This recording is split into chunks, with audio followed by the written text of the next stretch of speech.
Yeah, where we got him next? Where we got him next? Okay. Alright. I have no idea what this is. The Dumbest Russian Voyage Nobody Talks About by BlueJay.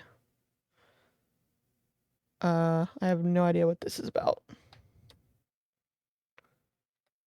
We're gonna learn some history. Let's all learn together, everybody. Let's all learn together. There are an abundance of iconic combinations out there, Class like is in spaghetti and session. meatballs, a sorority girl in a white Jeep, or depression and alcoholism. But like US presidents and convertibles, not everything can be a match made in heaven. And as much as Mother Russia would love to dominate the high seas, nearly landlocked nations We starting off strong, huh? Wow, okay. I have a feeling this is going to be an interesting history class, everybody. Everybody remember, take notes. There will be a pop quiz at the end. I will fill it. and stellar navies don't exactly go hand in hand. But for all the Russian Navy's dismal, underwhelming, pathetic lack of glory in the early 20th century, it's always important to look on the bright side. Like how it gives me good YouTube content. So on today's episode, I'm going to learn you all about the misadventures of the Russian Baltic Fleet. Hi there. Howdy do. I mean, that was a trick question. It's the turn of the 20th century, and what better way to kick off a new era than expansion? Russia is cold, which is great for things like stopping Nazis and badass TikToks, but not ideal for ports. Having your port turn to ice every winter is what those of us more versed in nautical terms. I'm kind of interested because, like, I'm kind of interested if I actually will recognize what this is about. Because I do like me, like, some history documentaries and stuff sometimes. So, or maybe I've watched someone else talk about this. Yeah, I'm gonna wait till the end because I honestly don't know. But remember, take notes. Pop quiz. Called Not Very Cash Money. The Russian Empire notices China has a pretty nifty port with, get this, warm water. However, there's this pesky little thing called a border in the way. But that's okay. AKA China's European. It's not a real country. So Russia takes control and gets the Qing to lease them the port. Japan doesn't like what they see. So they meet with Russia and are all like, hey, vodka boy, invading China is our thing. But Russia won't share, leaving diplomacy dead in the water. But that's okay. The new DLC just dropped and everyone's just itching to try out their new toys. So the Japanese attack Port Arthur, kicking off the Russo-Japanese War. Fast forward a few battles, and the Russians are losing pretty badly. So the Tsar authorizes quite the preposterous proposal of sending the Russian Baltic Fleet to reinforce the East. And you may be wondering, but BlueJay, what's so preposterous about sending reinforcements? Well, kiddo, the Baltic part of Russian Baltic Fleet means it operates in, get this, the Baltic. And as we learned earlier, boats don't like ice, so you can't go this way to Port Arthur, meaning the Tsar authorized a plan for an 18,000-mile journey around the world, which is 29,000 kilometers, or 1,140,480,000 gumballs. The voyage was also a logistical nightmare, as the Russians didn't have any holdings in Africa or South Asia to fuel along the way. Add that to the fact that the fleet spent months at a time frozen in port, so the crew of mostly uneducated peasants couldn't tell you the difference between a bowline knot and a porcelain pot. This group of inexperienced... I love how he's just casually like reading this, reading them all to filth, just casually, not saying it in the nicest way possible, like in the nicest voice, and it's just like casually just bitch slapping them. conscripts is put under the command of Admiral Rosetsvensky, a man so prone to anger that his staff made sure to keep a large supply of binoculars at the ready due to how often he would throw them overboard. But hey, fuck it, what better way to learn than a trial by fire, right? So they set sail on their epic quest to turn the tide of the war and bring glory to the motherland.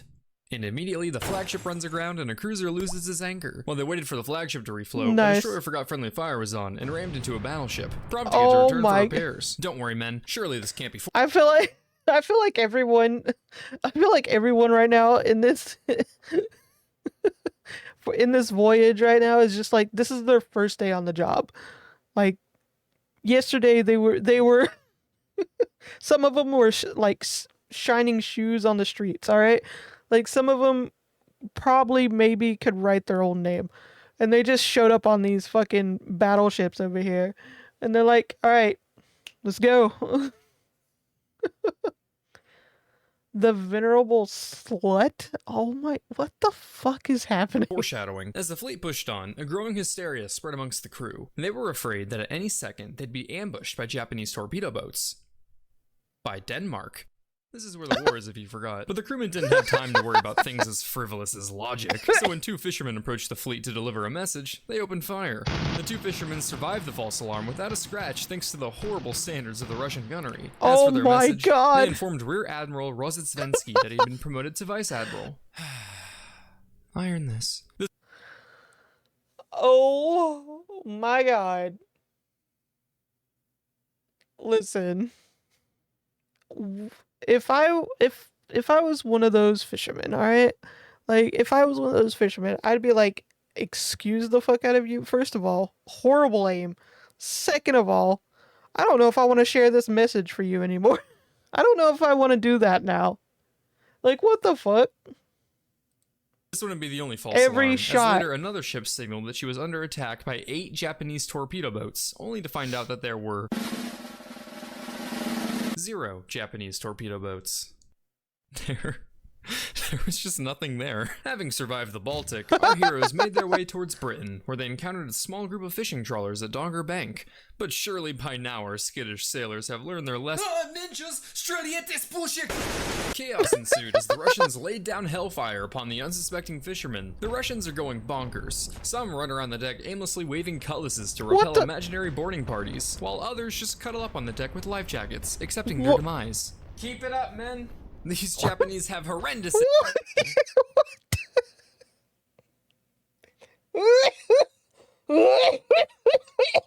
I can't. No. I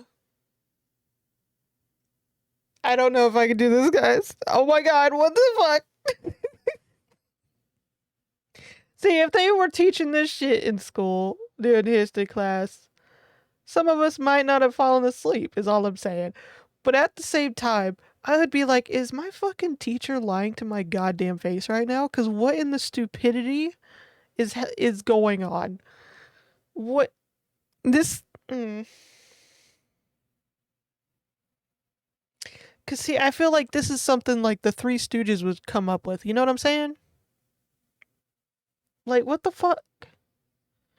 Hey, Igor, we haven't even taken a hit. But, hey, at least this time we made sure they weren't fishermen first. We're shooting at fishermen, aren't we? Definitely a possibility, sir. Well, at least we didn't fire on our own ships, killing a sailor and Russian Orthodox priest. The British trawler fleet were sitting ducks as their nets in the water prevented a hasty escape, and the Russians fired at them for 20 minutes before realizing their mistake. While this sounds like the setup for a massacre, you forget our heroes are about as effective as a guy holding a fish on Tinder, sinking only one trawler and damaging 2 of their own ships. The battleship Oriole really captured the spirit of a TikTok pickup artist, reportedly shooting 500 shots without scoring a single hit. 2 fishermen and 2 Russians died in the mayhem, so at least the survivors can brag at the local pub that they tied with the Russian Navy. This event became known as the Dogger Bank incident and nearly ignited a war between Russia and Britain. The Brits just settled for revoking their access to the Suez Canal, forcing the Russians to make a slight tweak in their course. The slow, coal-powered fleet made its way towards Africa, attacking more civilians and cutting underwater telegraph cables along the way. They met up with some German supply ships to refuel due to the aforementioned lack of African holdings to make port. What nice friends, those Germans. I'm sure the relationship will last. Africa's pretty big, almost as big as my self-loathing, so they took on double loads of coal and kept giant piles of the stuff just sitting on deck. Definitely the kind of thing to land on an EPA audit. But it's not like any sailors are going to die from black lung, except for the ones who did. Morale is low, so the Russian crew decides to lift their spirits by treating themselves to the exotic pets of Madagascar. Alright, men, you all can... Hey, Igor, stop sniffing glue for a sec, buddy. You all can go to shore and pick out one thing to bring back with you. Nothing too crazy, like snakes or crocodiles. What did I say? Sir, I can explain. Watch it throw back the shot at Tito's. The ship became a floating zoo as the crew brought on a bunch of animals to roam the deck freely, including a crocodile and a venomous snake, which apparently took a liking for vodka. Panic followed shortly when the snake wrapped itself around guns and bit a commanding officer. One sailor gifted the admiral a parrot, which soon took after his rather extensive vocabulary of Russian curses. The flagship soon became overrun with chameleons who would frequently go missing due to their ability to seamlessly camouflage. Hey Igor, have you seen Comrade Camo? I can't find the little guy anywhere. No, I don't think so. Have you seen him private? Yeah, I don't think he's seen him either. But a good zoo isn't complete without an underwater exhibit. And luckily for them, the cooling plant on their refrigeration ship broke down, forcing them to dump all their meat into the ocean and giving them a nice following of sharks. At one point, the fleet was holding one of many funerals for a sailor who died of illness. During the ceremony, the Kamchatka fired a gun salute.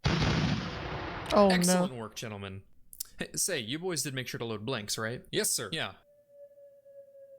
Igor, you're looking kind of pale there, buddy. After some more shenanigans, like foiling a mutiny and receiving a shipment of fur boots and coats instead of ammo, Admiral Rozitsvensky realized that they were approaching Japan. Ah, shit, that's right, I didn't train them. So he decided to run some gunnery practice on a stationary target. Miraculously, our group of misfits managed to score a single hit on the ship towing the target. But hey, potato potato. At long last, the Baltic fleet closes in on Japan, approaching the Tsushima Strait during the night. The fleet extinguishes their lights to maintain stealth, all except for the Orel, which, as a hospital ship, kept them burning in accordance with the rules of war. The Orel comes upon a Japanese ship in the dark. And finally, after an extensive list of false alarms attacking fishermen and merchants alike across half of the high seas, they come across an actual Japanese vessel and determine it to be Russian. So they use their lights to communicate with it.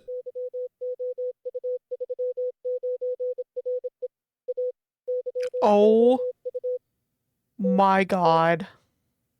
Winky face. The Battle of Tsushima ensues, while our gallant sailors hold... They fucking told on themselves. They why were they friendly and the fucking little dinky ass fisher boats not? That's my question. How do you mistake a fishing boat for a Japanese battleship, but you think a Japanese battleship is some of your old buddy pals over there? Like, what the oh my god. Oh my fucking god. Hospital ship thought it was another Russian ship out of line to message them about the... Oh my god. My fucking god.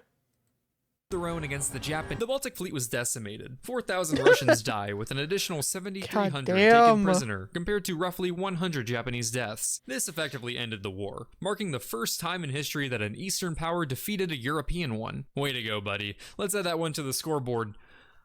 Oh dear. So, in conclusion, the Russian Baltic fleet's odyssey around the world is a tale full of shenanigans and blunders, with our troublemaking peasant crew racking up quite the body count of innocent civilians and friendlies before seeing an actual enemy. And yes, while they may have attacked ships from practically every global power, disabled cities' communication grids, killed fellow sailors with gross negligence of safety practices, nearly ignited a major European war, and were about as accurate as Helen Keller playing laser tag, they also taught a snake to drink vodka. 9 out of 10 stars. Damn. Just damn. Like, what the...